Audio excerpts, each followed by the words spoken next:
In September, Education MEC for Gauteng, Panyaza Lesufi, committed to spending 15 million rand to improve the sanitation at 51 schools in Tembisa Township. Pupils, community members, and NGO Equal Education are holding him to his promise. For the whole of October, pupils, parents, and Equal Education staff went to Tembisa schools carrying a printed list of government promises.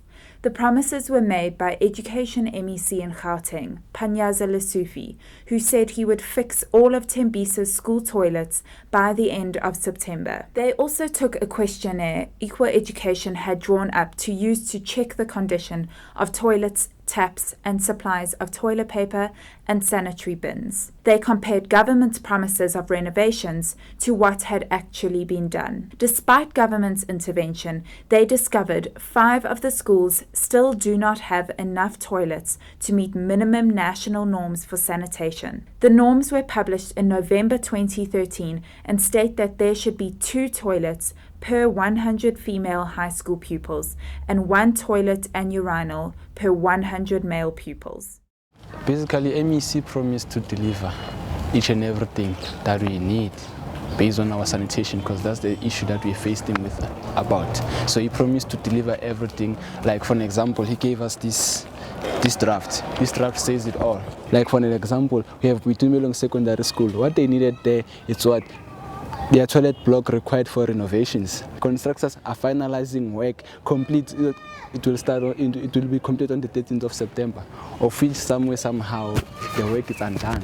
Taps are broken. How am I supposed to wash my hands while taps are broken? There's no way I can wash my hands, and that also kills my personal hygiene. Equal Education's campaign for better sanitation in Tembisa schools started in 2013 when it audited 11 high schools.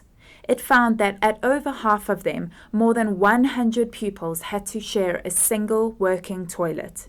Despite improvements made at many of the affected schools since then, community leader Lerato Morotolo says more needs to be done. School is part of our community, and community build up the school. So it's important for each and every one to understand what is going on inside the school, not about academics or anything, but then the inside of the school itself, being it your sanitation, whatever. So I think the community should play a role in helping and grooming their children inside the schools.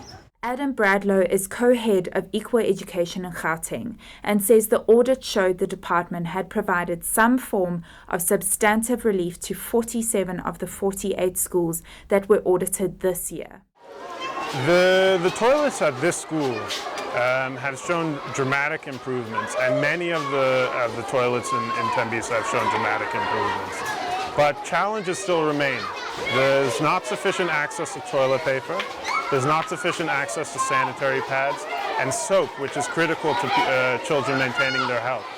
And the problems are particularly acute in secondary schools. So this primary school, thankfully, the maintenance is very strong.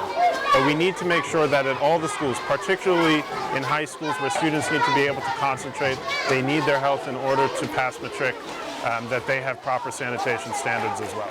Bradlow says a social audit is a powerful tool for mobilizing pupils and communities around a basic demand. I think it's important because we can see how the school is managing the funds that come from the government, the budget in general. Then if the budget is not being used in a good way, so maybe as parents or as the community we can see something to the MEC or whoever. The department says the audit put major pressure on government to fix sanitation in Tembisa and around the province.